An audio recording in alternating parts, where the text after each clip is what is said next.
Tenth class,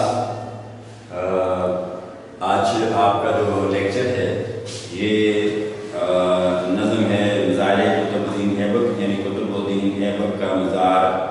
تو یہ مرکب اضافی آتا ہے. شاعر اس کے حفیظ جلندری اور اس کے حالات زندگی کل ہم پڑھ رہے تھے حفیظ جلندری کے. تو حفیظ جلندری کے جو استاد تھے ان کا نام تھا مولانا غلام قادر گرامی. حفیظ جلندری کے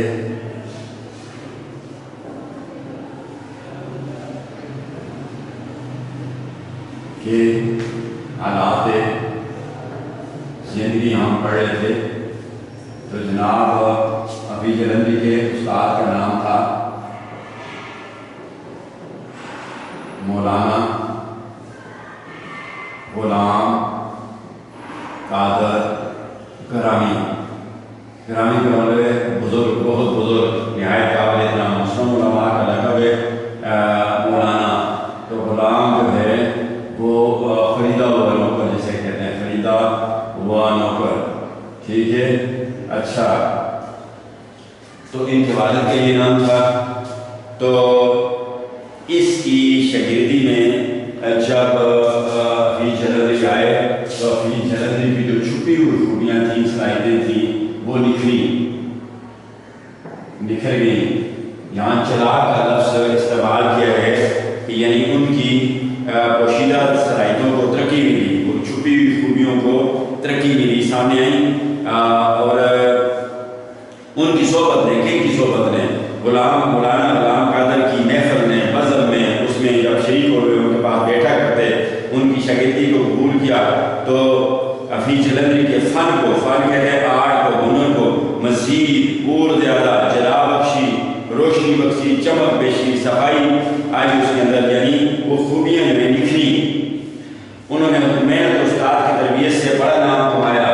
حفیظ جلندری نے ایک بات ہے محنت، اور پلس دوسری بات ہے استاد کی محنت. اپنی محنت اور استاد کی وجہ سے ذاتی محنت بھی اس میں شامل تھی، اور استاد کی تربیت، استاد کی تربیت انگریزی زبان میں کہتے ہیں ٹریننگ، سکھلائی، پڑھانا، سکھانا، لکھانا، انسانیت کا راستہ دکھانا.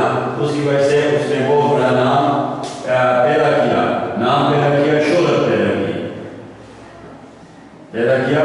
نام پیدا کرنا محاورہ ہے، شہرت کی بلندیوں پر پہنچے. اچھا، انہوں نے مولانا گرامی کو ان پر بڑا فخر تھا.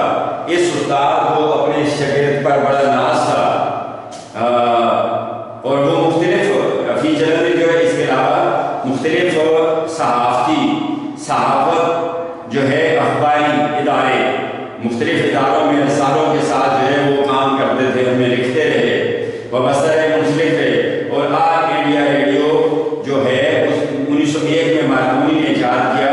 اس وقت آل انڈیا ریڈیو ہوا کرتا تھا. ریڈیو کہتے ہیں براڈ کاسٹ پروگرام کو، انگلش میں کہتے ہیں broadcast programme, apparatus for broadcast programme. اور اردو میں کہتے ہیں ریڈیو، انگلش میں ریڈیو، اور اس کو ایکسپلینیشن اس کی ہے apparatus for broadcast programme. ٹھیک ہے، اردو میں کہتے ہیں لاسلکی آلہ، لاسلکی آلہ یعنی بغیر تار کے چلنے والا اپریٹس یا آلہ. تو حفیظ جلندری کا سب سے بڑا کارنامہ پاکستان کے قومی ترانہ اس نے لکھا. حفیظ جلندری نے پاکستان کے لیے ایک خوبصورت قومی ترانہ تخلیق کیا. اپنے دماغ سے کوئی چیز لکھنے کو یا پیدا کرنے کو کیا کہتے ہیں؟ تخلیق. انہوں نے پاکستان کے لیے خوبصورت قومی ترانہ لکھا. اس کے علاوہ انہوں نے رسول پاک کی آیت طیبہ کو، یہ جو ہے مزار کتب الدین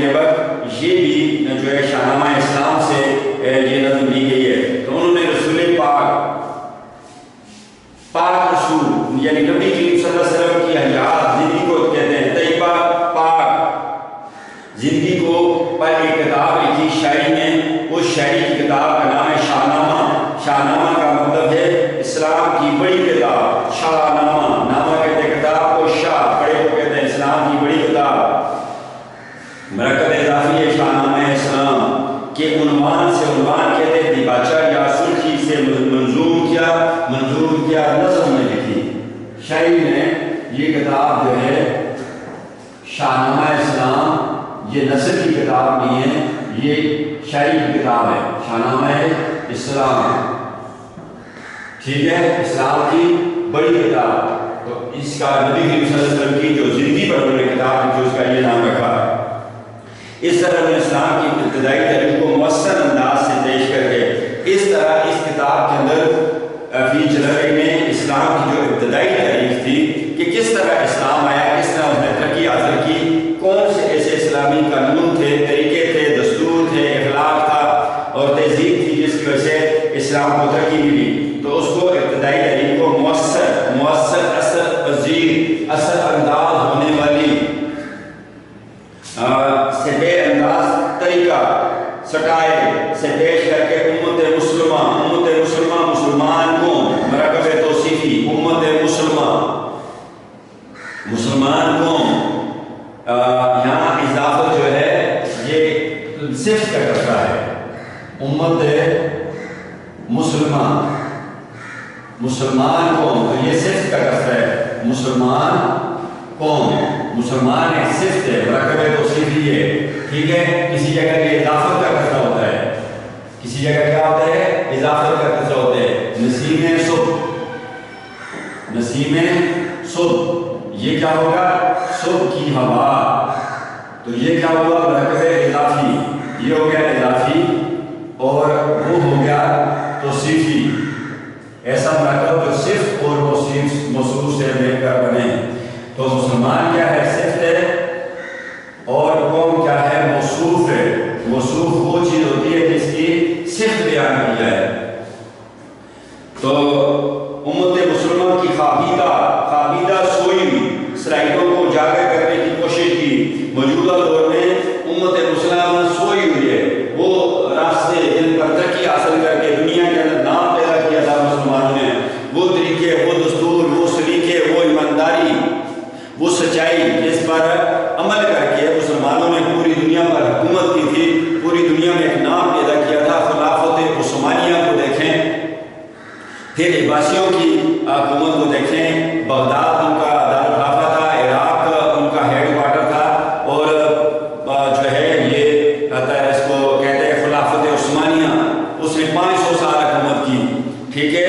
تو اس کو دیکھیں، خلافت عثمانیہ کو دیکھیں، اور نبی کریم صلی اللہ علیہ وسلم کا دور دیکھیں، صحابہ کرام کا دور دیکھیں، حضرت علی رضی اللہ تعالیٰ عنہ کا دور دیکھیں، اور چار خلفائے راشدین ہیں ان کا دور دیکھیں، 22 لاکھ مربع میل پر حضرت عمر رضی اللہ تعالیٰ عنہ کی حکومت تھی، ٹھیک ہے۔ تو وہ کس کی وجہ سے کہتے ہیں، حضرت علی رضی اللہ تعالیٰ کا فرمان ہے کہ حکومت کفر سے تو کی جا سکتی ہے لیکن ظلم سے نہیں۔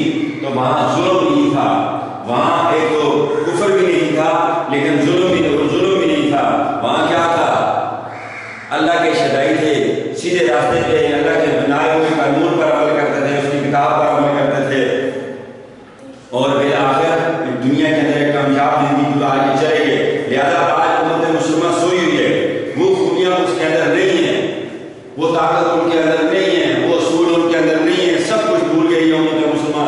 لہٰذا شاہنامہ اسلام لے کر فی جلدین سوئی ہوئی امت کو، سوئی امت کا مطلب قوم، اس کی جمع ہوتی ہے امم، سوئی ہوئی مسلمان قوم کو جگانے کی کوشش کی، اور جگانے میں کامیاب بھی ہوئے کسی حد تک۔ اس لیے انہیں فردوسی اسلام کے نام سے یاد کیا جاتا ہے۔ فردوسی اسلام، فردوس کہتے ہیں باغ کو، یعنی اسلام کے باغ کے، اسلام کی گلشن سے، اسلام کی جنت کے نام سے یاد کیا جاتا ہے۔ فردوس کا مطلب جنت بھی ہوتے ہیں، باغ بھی ہوتے ہیں، گلزار بھی ہوتے ہیں، گلشن بھی ہوتے ہیں، یعنی اسے اسلام کا باغ کے نام سے بھی یاد کیا جاتا ہے، اسلام کے گلشن کے نام سے، اسلام کے گلزار کے نام سے یاد کیا جاتا ہے۔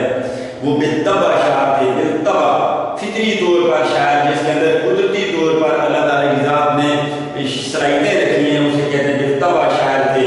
ان کی شاعری میں ترنم، گانا اور موسیقیت، گانے جیسی کیفیت، کلاس موسیقی فرانسیسی زبان کا لفظ ہے، اس کا مطلب ہے گرا لگانا، اور موسیقیت پائی جاتی ہے، یعنی گانے جیسی کیفیت ان کی شاعری کے اندر پائی جاتی ہے۔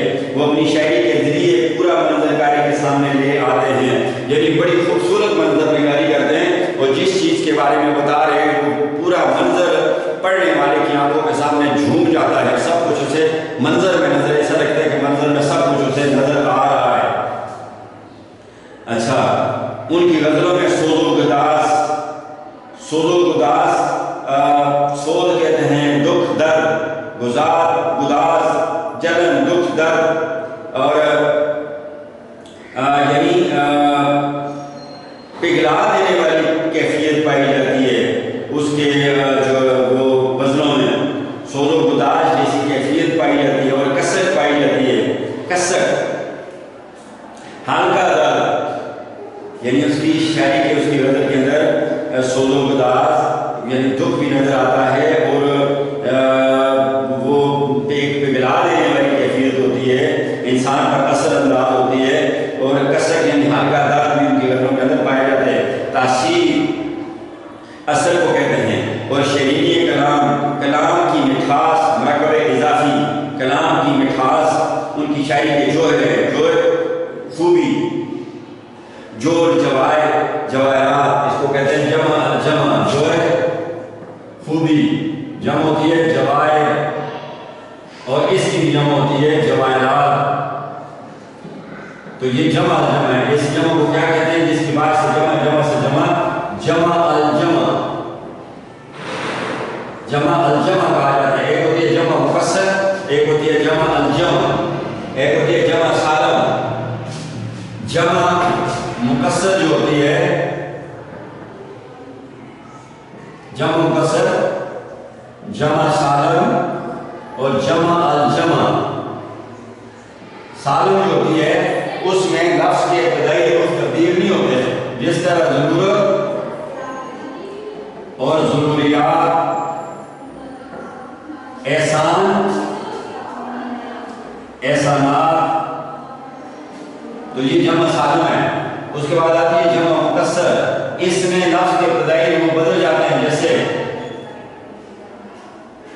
شعر، اشعار، تو اس کو کہتے ہیں جمع مکسر، ٹھیک ہے۔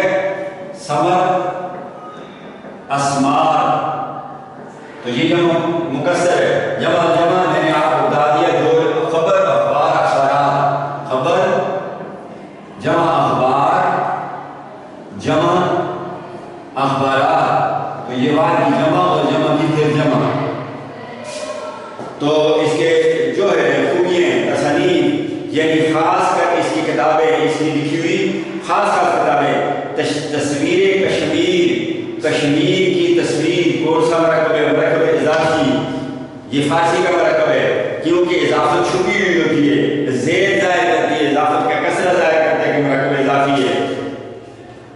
کی کو اس نے چھپایا ہوئے، فارسی کا مرکب ہے۔ بہار کے پھول، اردو کا مرکب ہے، اضافت سامنے نظر آ رہی ہے، مرکب اضافی۔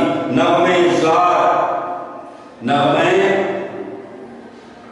زار، اچھا، سوز و سار، سوز کہتے ہیں جلن کو، دکھ کو، سار کہتے ہیں خوشی کو، نغمہ زار کہتے ہیں نعرہ و فریاد جیسی کیفیت۔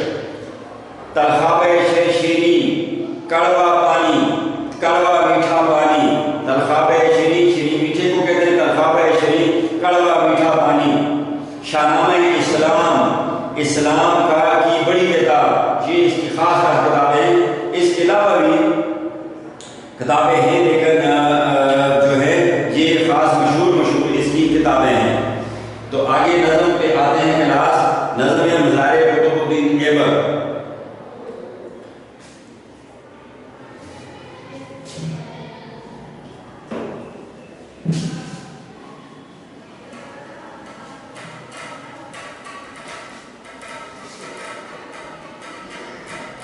مزارع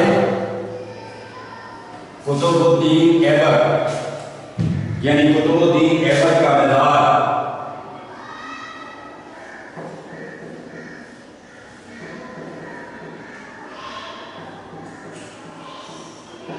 مزار کلاس، اس خطے میں جس کو ہندوستان کہتے ہیں، اس میں سب سے پہلے محمد بن قاسم آیا، محمد بن قاسم، یہ آیا 712 میں، اس کو دیوبند کا اس کا پرانا نام تھا، اس کو فتح اور ملتان تک یہ کراچی کو فتح کر کے ملتان کا پہنچا، 3 سال رہا یہاں رہا، پھر اس کو عراق کا گورنر اس وقت جو تھا وہ تھا حجاج بن یوسف، حجاج بن یوسف، اور اس کا چچا تھا اور سسر بھی تھا، تو حکومت نے اس کو واپس بلا دیا، واپس چلا گیا محمد بن قاسم، یہاں کے لوگوں کے ساتھ اتنا اچھا سلوک کیا، جب یہ واپس جا رہا تھا تو لوگ اس کے لیے رو رہے تھے۔ اچھا، اس کے بعد کلاس تقریباً پھر محمود غزنوی آیا، 998 میں آیا اور 1030 تک اس خطے میں رہا۔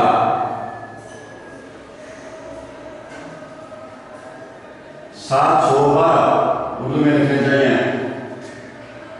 محمود غزنوی جو ہے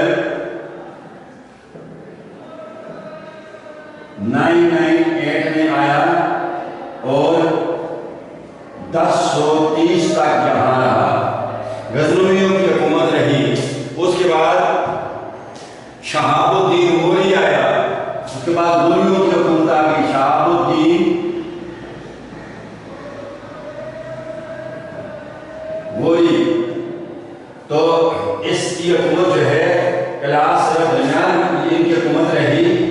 اور اس کے بعد شہاب الدین غوری بعد کتابیں لکھی ہیں 1192 میں آیا اور بعد لکھی ہے کہ 1200 میں آیا، بعد لکھی ہے کہ 1200 میں آیا شہاب الدین غوری۔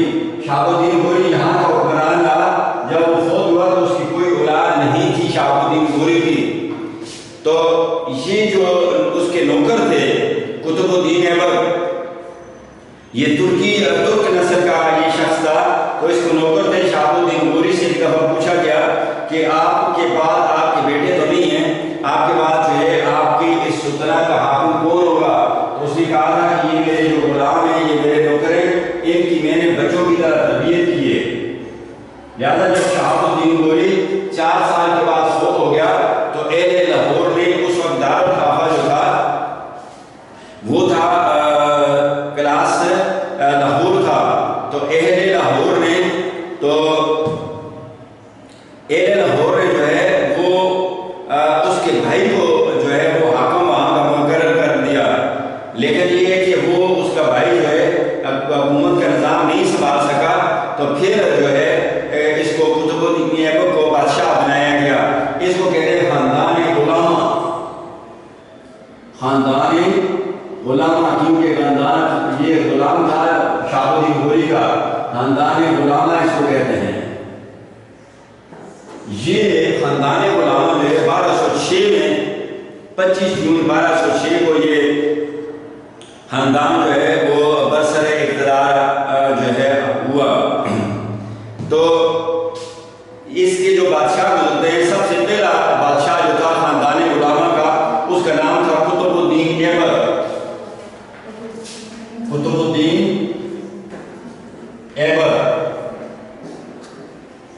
دوسرا جو تھا وہ تھا عالم شاہ،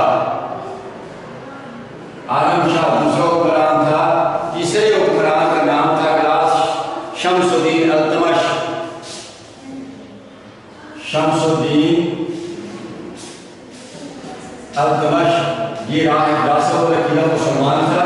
اس کے بعد جو ہے چوتھا بادشاہ جو آتا ہے وہ اس کی بیٹی آئی ہے رضیہ سلطانہ، 4 سال حکومت کرتی ہے یہ رضیہ سلطانہ۔ اس کے بعد جو ہے اس نے اپنی زندگی میں اپنی بیٹی رضیہ سلطانہ کو اپنے بیٹوں کے باوجود بھی اس نے جو ہے اپنی جگہ بادشاہ مقرر کر دیا تھا۔ اس کے بعد رضیہ سلطانہ کا بھائی آتا ہے بیرام شاہ، بیرام شاہ۔ اس کے بعد 6 نمبر پر آتے ہیں کلاس ناصر الدین، ناصر الدین۔ 7ویں نمبر پر خاندان غلامہ کا جو بادشاہ آتا ہے غیاث الدین برمن، غیاث الدین برمن آتے ہیں۔ اور 8ویں نمبر پر جو بادشاہ آتا ہے اس کا نام ہے معز الدین کیقباد، معز الدین کے بعد تو کلاس یہ بادشاہ گزرے خاندان غلامہ کے، تو یہ سب سے پہلا بادشاہ جو تھا خاندان غلامہ کا، اس کا نام تھا قطب الدین ایبک۔ تو مزار کہتے ہیں قبر کو، مقبرے کو قطب کہتے ہیں، جمع یہ اقطاب، تو وہ کیل جس پر چکی پھرتی ہے مسلمانوں کے عقیدے میں، وہ ولی جس کے سپرد کسی بستی یا علاقے کا انتظام ہو، اسے بھی قطب کہتے ہیں، ٹھیک ہے۔ زمین کے ایک حصے کو بھی قطب کہتے ہیں، قطب شمالی، قطب جنوبی۔ قطب الدین ایبک، ایبک ترکی زبان میں ایبک انگلی کو کہتے ہیں، کلاس ترکی زبان میں ایبک ترکی کو اس انگلی کو کہتے ہیں، اور اس کا نام تھا ایبک شل، کیونکہ اس کی ایک شل ٹوٹے ہوئے کو کہتے ہیں، تو اس کی ایک انگلی جو ہے وہ ٹوٹی ہوئی تھی، اس لیے سب اسے ایبک شل کہتے تھے۔ پھر ایبک اس کے نام کا جز بن گیا۔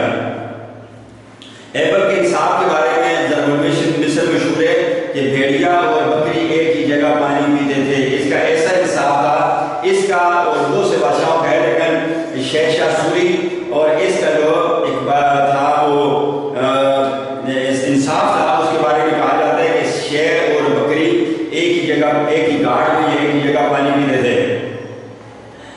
تو اس نے قطب الدین ایبک کے نام پر جو ہے ہندوستان پر حکومت کی۔ دیر کی قوت اسلام مسجد اور قطب مینار اس کی یادگاریں ہیں۔ اب دیکھیں، اب یہ آیا اس طرح کہ ایک بار ایک تاجر غلاموں کی منڈی میں گیا، تو اسے ترکی بچہ بہت پسند آیا، تاجر نے اسے فوراً خرید لیا۔ تاجر نے بچے سے پوچھا تمہارا نام کیا ہے؟ تو لڑکے نے جواب دیا جناب میں اپنا نام بتا کر اپنے نام کی توہین نہیں کرنا چاہتا، میں غلام ہوں، اس لیے آپ جس نام سے مجھے پکاریں گے وہی میرا نام ہوگا، ٹھیک ہے۔ تو تاجر جو ہے اس بات پر حیرت زدہ ہو گیا کہ کتنے زبردست جو ہے اس نے اس کی جو یہ بات جو تھی وہ اس بچے کی اس تاجر کو پسند آئی، کہ اور اس نے اس نتیجے پر پہنچا کہ یہ بچہ اگرچہ غلام تو ہے لیکن اس میں عزت نفس کا احساس باقی ہے، اور یہ قطب الدین ایبک جو ہے 3 روپے میں خریدا گیا تھا۔ قطب الدین ایبک 3 روپے میں خریدا گیا تھا۔ یہ ایبک وطن ترکستان تھا اور یہ نسل ترک تھا، اس کا ایبک کا وطن جو تھا ترکستان تھا اور نسل کے لحاظ سے یہ ترک تھا۔ یہ 4 نومبر 1210 کو اس نے وفات پائی، اور 1206 کو جو ہے یہ مسند اقتدار پر پہنچا، یعنی بادشاہ بنا۔ تاجر نے قطب الدین ایبک کو نیشاپور کے قاضی فخر الدین عبدالعزیز کو کوفی کے ہاتھ فروخت کر دیا۔ یہ تاجر جب اس کو خرید کے لایا تو اس نے قطب الدین ایبک کو نیشاپور کے قاضی فخر الدین عبدالعزیز کو کوفی کے ہاتھ فروخت کر دیا، تو جو امام اعظم ابو حنیفہ کی اولاد میں سے تھے۔ چنانچہ قاضی فخر الدین نے وہ تمام سہولتیں جو اس کے بچوں کو میسر تھیں یا اسے میسر تھیں، تو وہ قطب الدین ایبک کو بھی بہم پہنچائیں، جو سہولتیں قاضی صاحب کی اولاد کو میسر تھیں، تو وہ ساری جو ہے اس قطب الدین ایبک کو بھی میسر تھیں۔ اس نے اس قاضی صاحب نے قاضی فخر الدین عبدالعزیز نے اس کو تیر اندازی، شاہ سواری اور شمشیر زنی کی جو ہے ٹریننگ کروائی، سکھلائی کی، اور ساتھ پڑھاتا بھی رہا۔ تو قطب الدین ایبک کا مطلب ہے دین کی سردار قوم، لفظی معنی ہے دین کی سردار قوم۔ اب آتے کلاس یہ، اور پھر اس کا مقبرہ جو ہے، اس کی قبر کی تعمیر کا کام ایوب خان کے دور میں شروع ہوا۔ ایوب خان کی تو جو کسی نے اس کی مزار کی طرف دلائی، تو ایوب خان نے پھر اس کی تعمیر کا کام شروع کیا، اور 1978 میں جا کر اس کے مقبرے کا کام جو ہے وہ یعنی مقبرہ مکمل ہو گیا۔ تو یہ لاہور جو ہے رام گلی کے قریب جو ہے چھوٹی سی غیر معروف گلی میں اس کا مزار ہے، اور کسی کو پتہ بھی نہیں کہ وقت کا عظیم بادشاہ جو ہے یہاں منو مٹی تلے اپنی ابدی نیند سو رہا ہے۔ لہذا آتے ہیں جناب پہلے شعر کی طرف.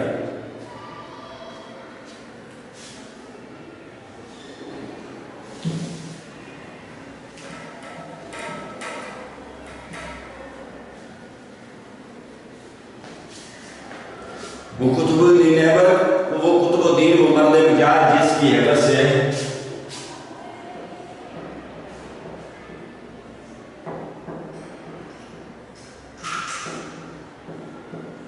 مرد مجاہد مرکب توصیفی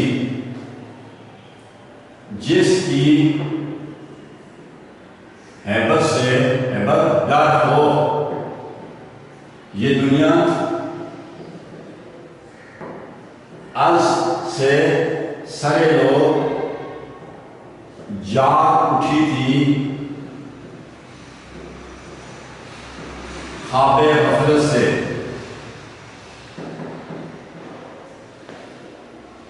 مرد مجاہد، مرد مجاہد مرکب توصیفی مرد موصوف اور مجاہد صرف. وہ فارسی اس میں اشارہ بہی، وہ فارسی اس میں اشارہ بہی، یہ فارسی اس میں اشارہ قریب. اب وہ پنکھا کیا ہوگا؟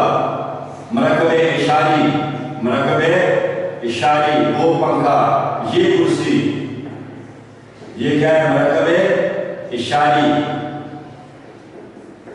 یہ قریب کے لیے اور وہ دور کے لیے بن جاتا کیا ہے؟ مرکب، مرکب اشاری بن جاتا ہے. اچھا، وہ مرد مجاہد جس کی حیبت سے، حیبت خوف ڈر، حیبت خوف ڈر سے ارتجاع، یہ دنیا